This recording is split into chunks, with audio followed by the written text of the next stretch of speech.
in 2002, and you were called into a very remote section of Afghanistan because a patrol had basically gone missing. Exactly. Okay, Exactly. just no villages around for miles. Right. Like very remote. Yeah, very remote. So we flew in. To about 4 kilometers. We're hiking to the same area where they were supposed to make one of their checkpoints, one of their relics. And before we left, there was all kinds of what happened with the ambush. But that was even odd because at point of ambush, you need to call for maybe close air support, something, okay? There was no calls made. You just off the bridge.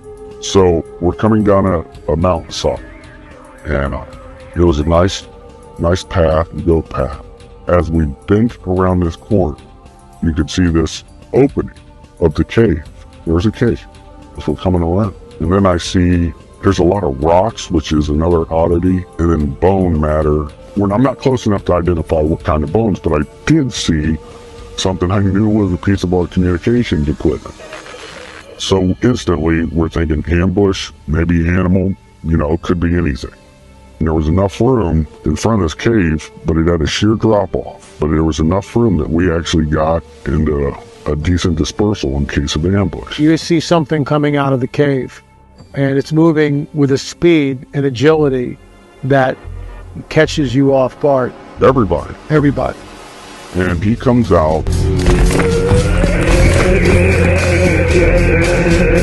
It was a man at least 12 to 15 feet high. This is a monster. Red beard, then his hair was long past the shoulder, a scarlet red, and Dan runs at him and starts shooting, which broke all of us into the reality. As it was so now your training is kicking. Oh yeah, okay. Muscle memory, complete muscle memory. While Dan is moving at him, another row of lines lay down fire, and I start firing. He skewers Dave. He's now got him on this pike. It went 2. And he's still got him. And he's coming after more. We all just clicked in. I don't know what it was, but I remember we're all like, shoot him in the face, shoot him in the face. And our weapons components were in force. We had 308s, and we had Sarah's distance. This is sounding longer than it took. We're talking 30 seconds. Dead. Okay. And why is a good man, probably one of the best men I know, now dead. Before I'd left, they were already starting what they call a 9-line, which is a medevac request. They're sending out a medevac request, then all of a sudden it's not a medevac request. All of a sudden we had a helicopter show up because, like I told you, it was a large precipice and a sheer drop. So the helicopter just came up from the drop. They had dropped netting, which is like cargo netting. It's like squares. We were told we had to bundle him up. Can we get another bigger helicopter? But it's almost like a Jolly Green Giant used to look back in the day that could get, through this area. Because the mountains, you gotta remember, Chinooks could only go in certain places because they had enough lift. Mm-hmm. And so we got him on there. The thing was too big. We couldn't move it. It smelled worse than a skunk. A corpse that's been around for a while. Really fell. Oh, it was like a combination because of the, how do you put that, the persistence of a skunk smell. But once the helicopter came in, dropped its little hook, and off he goes.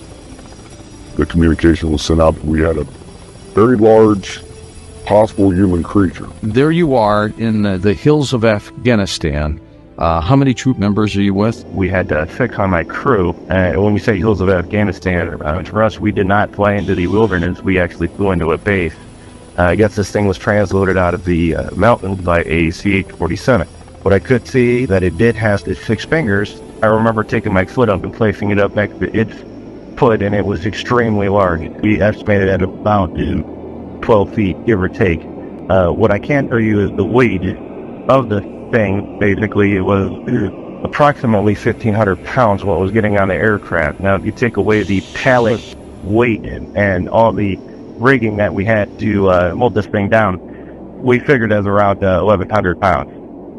Of course we're upset. That's a given. Okay. We lost a very good guy.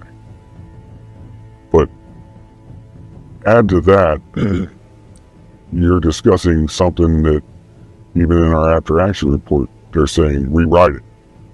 And we had to rewrite it the way they wanted. How many fingers? Six toes. Six toes. And the nails were weird because if you see somebody that ever has, I don't know what it's called, but Like a fungus on their nails, how they get pointy and they're like gnarly, that's what they look like. Now family, before